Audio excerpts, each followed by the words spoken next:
So Neville Goddard talks about this manifestation technique that is deemed as one of the most powerful and potent ways to bring something into existence.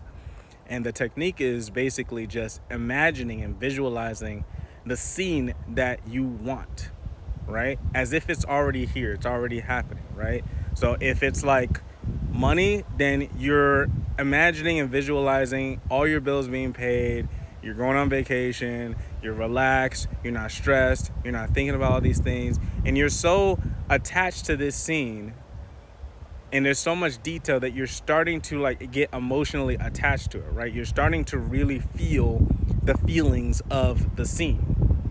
And this is a very powerful technique, but I kind of wanted to explain what's going on there because people are already doing this, but they're doing it unconsciously, and this is manifesting things that they don't actually want in their life. So let's think about what I just said, but let's think about it from the context of something that you don't want, right? So as you're moving through your day and things are happening that you don't prefer, and you're getting attached to these things, or there's something coming up that you don't actually want to happen, you're so emotionally attached to it. You're visualizing all of these terrible things that's going to happen. You're starting to get emotionally attached to this thing that you don't want to happen, and then it happens, right? It happens because your emotion is like fuel. So when you're imagining the scene, this potentiality, right? Something that's happening, that's going to happen in the future, or you think is going to happen in the future, you're taking a potentiality in the future and you're bringing it into your now. Because now you're sending fuel towards the thing. Your attention and your emotion and all of that focus is like fuel going to this potentiality that you don't actually want, right? So the mechanics there are the same. The mechanics for this technique that Neville Goddard talks about, where you visualize the scene, you immerse yourself in the scene in great detail, you feel the emotions, you do it right before bed or right in the morning, because that's when your subconscious mind is like the most susceptible to these visualizations and these influences.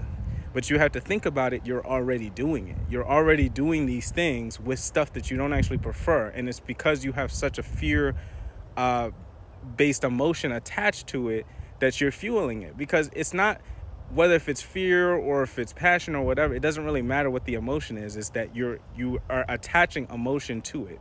You're sending fuel towards this thing, and this is not actually what you want, but you're bringing it into existence because you're hitting two of the main points of bringing manifestations into your existence. You are visualizing it because it's something that you don't want to happen, so you're like constantly thinking about it, you can't get it out of your head, and now you're sending emotion towards it.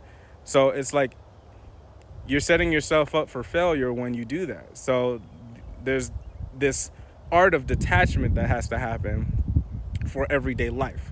Once you can reach that detachment, then you can be like, okay, now I want to consciously create the stuff that I want, right? Learn to be detached. Things become more peaceful when you detach from stuff.